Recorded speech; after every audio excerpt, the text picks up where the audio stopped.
If you will let me preach to you from the thought today. Forfeiture. Don't mess this up.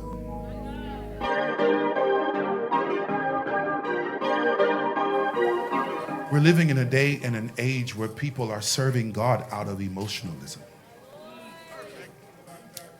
We are in a place where if God does not please us, we won't believe in God. I want to draw your attention to the book of Jonah because it has an important message in it that is relevant to where we are right now.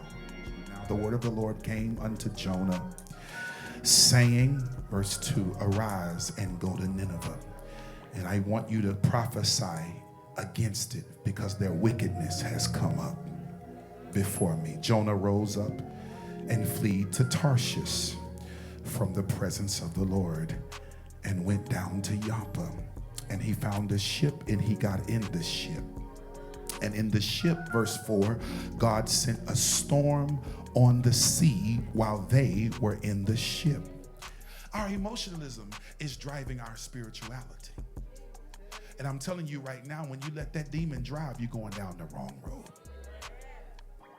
You're going into a place where Jonah arrived. Into a place of disobedience when you're supposed to be God's prophet, you need to be delivered. God told Jonah to go to Nineveh. Jonah got in his feelings and went to Tarshish. And when he went to Tarshish, he got there. You might get there. He got there, but he got there in the midst of a storm. God was not going to prevent Jonah from getting to where Jonah wanted to go. God gave us our will and we're stuck with it. We will have choices all throughout this year. You will have an opportunity to disobey God, and God's going to help you make it easy. God's going to help you to have an easy out. Because how will God ever know that you really love God if he makes it easy for you to stay? You cannot forfeit your faith behind your feelings. And what is happening right now in our society is there are a whole lot of people who have forfeited their peace, their purpose, and their prosperity because they can't see what God has for them. I've made it up in my mind that in 2022, I'm no longer going to sacrifice my peace because I did not feel enough pleasure. My God. If you can change your perspective, you might be able to change your victory. Huh? Every loss is not a loss.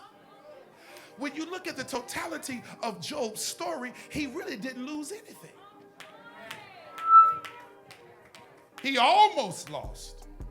But in the end, not only did God restore him, he gave him even more than he had before. Oh my God.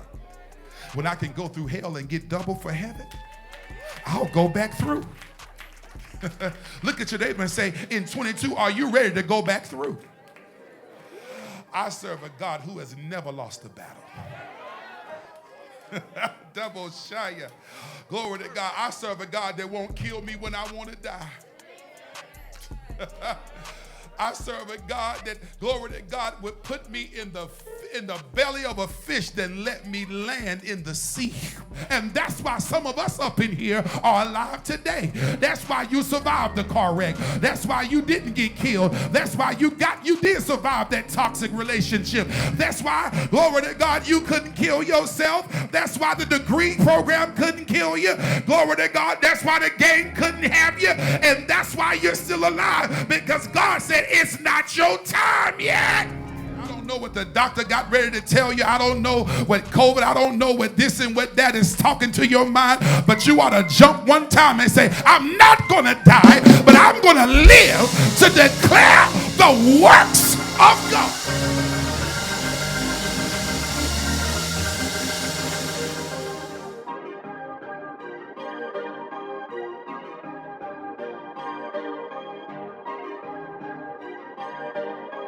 Perfect.